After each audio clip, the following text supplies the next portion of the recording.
आपने सुना ही होगा कि सेमीकंडक्टर डायोड एक ऐसा डिवाइस होता है जो कि करंट को सिर्फ एक ही डायरेक्शन में फ्लो होने देता है और दूसरे डायरेक्शन से करंट का फ्लो को रोक देता है।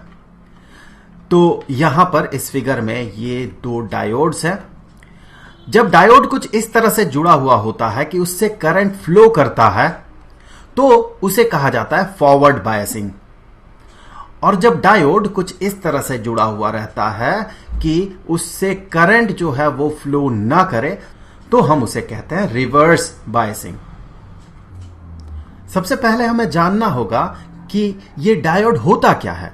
डायोड होता है एक पी टाइप सेमीकंडक्टर और एक एन टाइप सेमीकंडक्टर का सिस्टम, जिसे कि पीएन जंक्शन कहा जाता है। और ये डायोड अर्थात कि पीएन जंक्शन ये क्यों करंट को एक ही डायरेक्शन में अलाउ करता है और दूसरे डायरेक्शन से करंट को रोक देता है, इसके लिए हमें समझना होगा कि ये बायसिंग होता किस तरह से है। और हमें बायसिंग को समझने के लिए समझना होगा कि डिप्लीशन लेयर क्या होता है पीएन जंक्शन का और पोटेंशियल बैरियर क्या होता है पीएन जंक्शन का। तो हम शुरुआत करेंगे डिप्लीशन लेयर और पोटेंशियल बैरियर से। तो ये रहा एक पीएन जंक्शन। इसके एक तरफ पी टाइप सेमीकंडक्टर है और दूसरे तरफ एन टाइप सेमीकंडक्टर है। यहां पर ये होल है, ये सारे होल्स हैं जो भी सर्कल्स आपको दिख रहे हैं, और ये सारे हैं फ्री इलेक्ट्रॉन्स। फ्री इलेक्ट्रॉन्स हमें पता है कि एन टाइप जो सेमीकंडक्टर होता है जिसमें कि पेंटावैलेंट इंप्योरिटी मिलाया जाता है, उसमें इलेक्ट्रॉन एक्स्ट्रा रह जाता है और पॉलीज एक्सक्लूजन प्रिंसिपल से हर एक पेंटावैलेंट एटम का जो एक इलेक्ट्रॉन है वो फ्री इलेक्ट्रॉन बन जाता है। उसी तरह से पी टाइप सेमीकंडक्टर में जहां की ट्राईवैलेंट इंप्योरिटी मिलाया जाता है, हर एक ट्राईवैलेंट एटम के पास एक इलेक्ट्रॉन एक्सेप्ट करने का पावर होता है। अब चलिए इसे माइक्रोस्कोपिक लेवल पे देखते हैं। यहां पर ये जो एटम आपको दिख रहा है ये है एक पेंटावैलेंट एटम जो कि यहां इंप्योरिटी के तौर पे है, और यहां पर अगर आप इसे स्प्लिट करें तो ये हो गया पी टाइप सेमीकंडक्टर और ये हो गया एन टाइप सेमीकंडक्टर। और यहां पर देखें इस तरफ आप पाएंगे कि ये जो एटम है ये एक ट्राईवैलेंट एटम है, क्योंकि देखें यहां पर एक होल है। ये जो एटम है इसके पास वैलेंस शेल में सिर्फ 3 ही इलेक्ट्रॉन्स हैं, तो रह गया एक खाली जगह यहां पर। और अगर इसको देखें आप पाएंगे इसके पास 1 2 3 4 और ये 5 इलेक्ट्रॉन्स हैं वैलेंस शेल में। ये जो 5वां इलेक्ट्रॉन होता है ये फ्री हो जाता है, क्योंकि इसका जो ऑक्टेट है ये ऑक्टेट पूरा हो जाता है। ये अपने आसपास के 4 एटम्स के साथ बॉन्ड बनाता है और इसके पास 8 इलेक्ट्रॉन्स हो जाते हैं, क्योंकि एक एक इलेक्ट्रॉन ये 4 एटम के साथ शेयर करता है। तो यहां बढ़ गया एक इलेक्ट्रॉन जिसे कि हम यहां देखें फ्री इलेक्ट्रॉन कहते हैं, और यहां एक खाली जगह है जिसे कि हम होल कहते हैं। अब होता यह है कि जैसे ही पी टाइप और एन टाइप सेमीकंडक्टर को एक साथ मिलाया जाता है, इस रीजन में ये जो बाउंड्री है इस बाउंड्री के रीजन में होता यह है कि कुछ फ्री इलेक्ट्रॉन्स जो बिल्कुल बाउंड्री से सटे हुए हैं, कुछ फ्री इलेक्ट्रॉन्स यहां से प्रोपगेट कर जाते हैं और पी टाइप सेमीकंडक्टर के होल्स को भर देता है। देखिए ये इलेक्ट्रॉन्स तो फ्री है मूव करने के लिए, ये फ्री इलेक्ट्रॉन्स, और यहां पर ये एक एक्सेप्ट भी कर सकता है इलेक्ट्रॉन। सो ये इलेक्ट्रॉन पहुंच जाता है यहां पर और इस जगह को ये भर देता है, और इसका जो ऑक्टेट है इस एटम का वो पूरा हो जाता है, और पॉलीज एक्सक्लूजन प्रिंसिपल से वो स्टेबल भी हो जाता है, वो ज्यादा स्टेबल हो जाता है। तो यहां से ये जो है ये चला गया इलेक्ट्रॉन, और इस इलेक्ट्रॉन के चले जाने से हुआ क्या देखे, ये सोचे जब यहां पर ये इलेक्ट्रॉन था, ये फ्री इलेक्ट्रॉन एग्जिस्ट कर रहा था, तब ये न्यूट्रल था, इसके पास कोई चार्ज नहीं था। हां भले ही आपको दिख रहा हो कि ये एक एक्स्ट्रा इलेक्ट्रॉन है फ्री इलेक्ट्रॉन के तौर पे, लेकिन इसका मतलब ये नहीं है कि ये एक चार्ज्ड बॉडी था, ये एक चार्ज बॉडी नहीं था, क्योंकि ये एटम भी चार्ज नहीं था, न्यूट्रल ही था।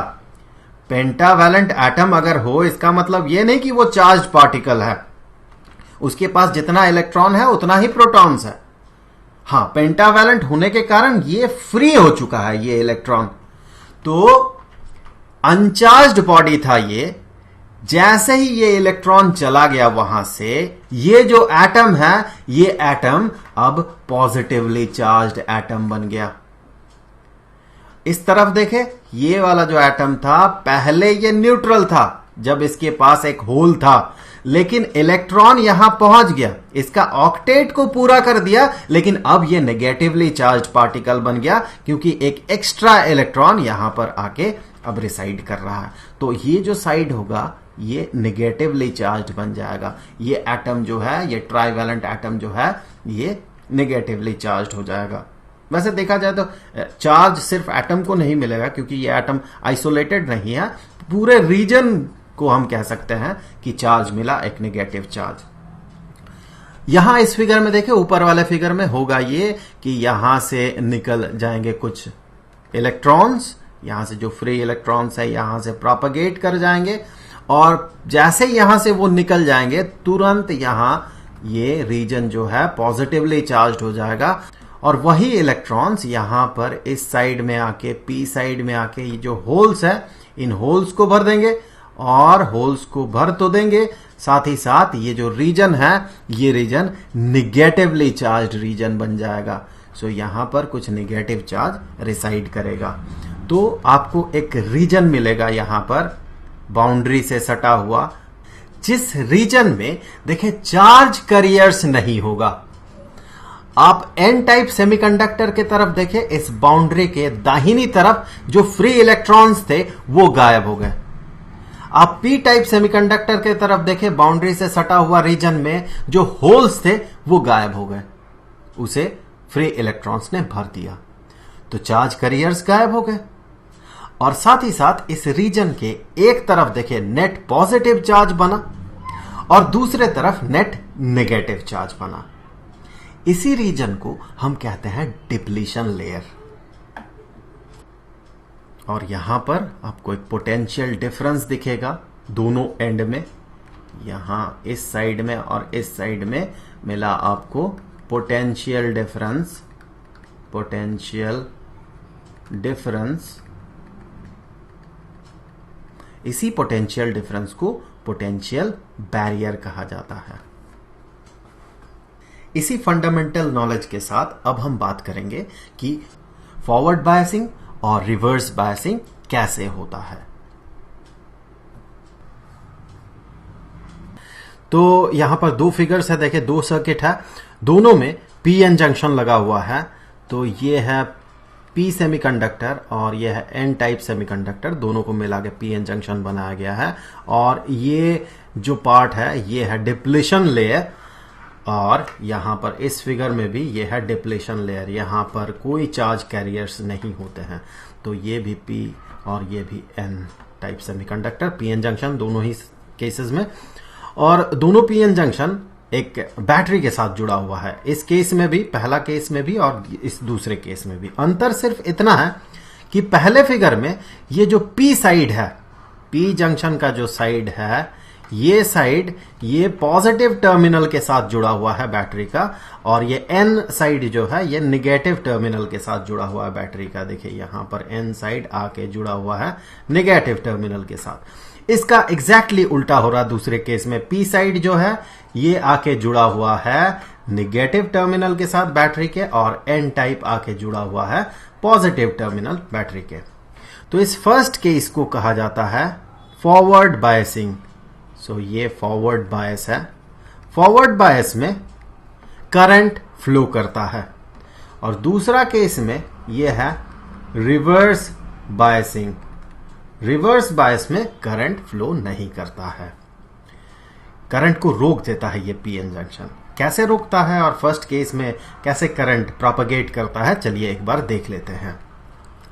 तो ये जैसे कि हमने बात किया है, ये डिप्लीशन लेयर है दोनों ही केस में, और यहां पर इसके दोनों एंड में पोटेंशियल बैरियर है। तो ये हो गया निगेटिव साइड और ये हो गया पॉजिटिव साइड। ये भी पॉजिटिव साइड है और ये भी निगेटिव साइड है। अब यहां पर देखें कि बैटरी यहां जुड़ा हुआ है, सो ये नेगेटिव टर्मिनल है, ये इलेक्ट्रॉन को रिपेल करेगा। नेगेटिव टर्मिनल इलेक्ट्रॉन को रिपेल करेगा और पॉजिटिव टर्मिनल इलेक्ट्रॉन्स को अट्रैक्ट करेगा। तो यहां पर देखिए, अगर पॉजिटिव टर्मिनल इलेक्ट्रॉन्स को अट्रैक्ट करता है तो पॉजिटिव टर्मिनल चूंकि पी साइड के साथ जुड़ा हुआ है तो ये इन इलेक्ट्रॉन्स को अट्रैक्ट कर लेगा अपने तरफ, और यहां से ये नेगेटिव टर्मिनल जो है इन इलेक्ट्रॉन्स को अपने से दूर रिपेल करेगा। तो अगर ऐसा होता है तो देखिए यहां से होगा क्या, आप ये पाएंगे कि यहां से चार्जेस आगे बढ़ के इस पॉजिटिव साइड में आके समा जाएंगे, ये इलेक्ट्रॉन्स, और यहां से कुछ इलेक्ट्रॉन्स इस डिप्लीशन लेयर के अंदर चला जाएगा। सो जब ऐसा होगा तो कुछ और इलेक्ट्रॉन्स हमें दिखेंगे यहां पर। सो यहां ये जाके डिप्लीशन लेयर के अंदर चला जाएगा, और इससे होगा क्या, देखिए डिप्लीशन लेयर जो है ये पतला हो गया, इससे डिप्लीशन लेयर थिन हो जाता है, इसका जो थिकनेस है वो कम हो जाता है। सो फॉरवर्ड बायस में हम कह सकते हैं कि डिप्लीशन लेयर जो है ये पतला हो जाता है, और हमने ये देखा कि इलेक्ट्रॉन्स यहां से प्रोपागेट करके अंदर की तरफ आया और यहां से इलेक्ट्रॉन्स यहां सीधे सेल में चला गया, बैटरी में चला गया। तो इससे हुआ क्या, एक करंट फ्लो किया। अब देखते हैं दूसरे केस में क्या होगा। दूसरे केस में यहां पर नेगेटिव टर्मिनल है जो कि यहां से इलेक्ट्रॉन्स को रेपेल करेगा, और यहां से ये पॉजिटिव टर्मिनल इलेक्ट्रॉन्स को अट्रैक्ट करने का कोशिश करेगा। तो अगर ऐसा होता है तो क्या देखिए इलेक्ट्रॉन फ्लो कर पाएगा। यहां से इलेक्ट्रॉन आगे बढ़ते हुए जो ये रेपेल करेगा तो कुछ इलेक्ट्रॉन्स यहीं से अंदर से ही कुछ इलेक्ट्रॉन्स यहां पर होल्स को भर देगा, यहां होल्स भर जाएंगे। लेकिन मोटे मोटे तौर पे अगर आप देखें तो चूंकि ये नेगेटिवली चार्ज्ड साइड है या नेगेटिव साइड है तो इलेक्ट्रॉन्स का वहां तक पहुंचना बड़ा मुश्किल होगा।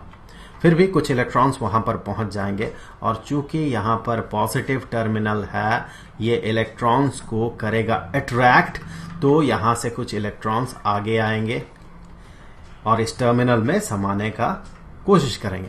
तो ऐसा जब होगा तो यहां से कुछ इलेक्ट्रॉन्स हो जाएंगे गायब, तो यहां से कुछ इलेक्ट्रॉन्स चले जाएंगे, और डिप्लीशन लेयर जो है ये डिप्लीशन लेयर हो जाएगा चौड़ा, और डिप्लीशन लेयर चौड़ा होगा तो ये जो पोटेंशियल बैरियर है ये पोटेंशियल बैरियर भी बढ़ेगा। ये पोटेंशियल बैरियर अब बढ़ गया।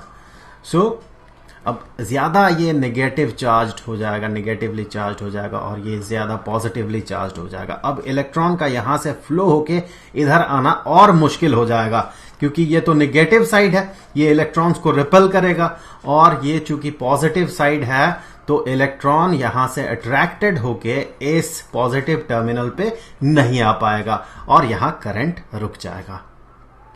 सो इस तरह से हम कह सकते हैं रिवर्स बायस में करंट फ्लो नहीं करता है और फॉरवर्ड बायस में करंट फ्लो करता है। रीजन बीइंग कि जो डिप्लीशन लेयर है फॉरवर्ड बायस में ये डिप्लीशन लेयर पतला हो जाता है, डिप्लीशन लेयर ये जो है ये थिन हो जाता है, पतला हो जाता है, और रिवर्स बायस के केस में ये डिप्लीशन लेयर ये थिक हो जाता है, मोटा हो जाता है, और करंट का फ्लो जो है वो रुक जाता है। तो इस तरह से पीएन जंक्शन जो है वो डिप्लीशन लेयर के मोटा होने और पतला होने के कारण तथा पोटेंशियल बैरियर के घटने तथा बढ़ने के कारण ये करंट को किसी केस में अलाउ करता है और किसी केस में अलाउ नहीं करता है। तो बस इस वीडियो में इतना ही। मिलते हैं आपसे अगले वीडियो में कुछ एक नए टॉपिक के साथ। तब तक के लिए गुड बाय।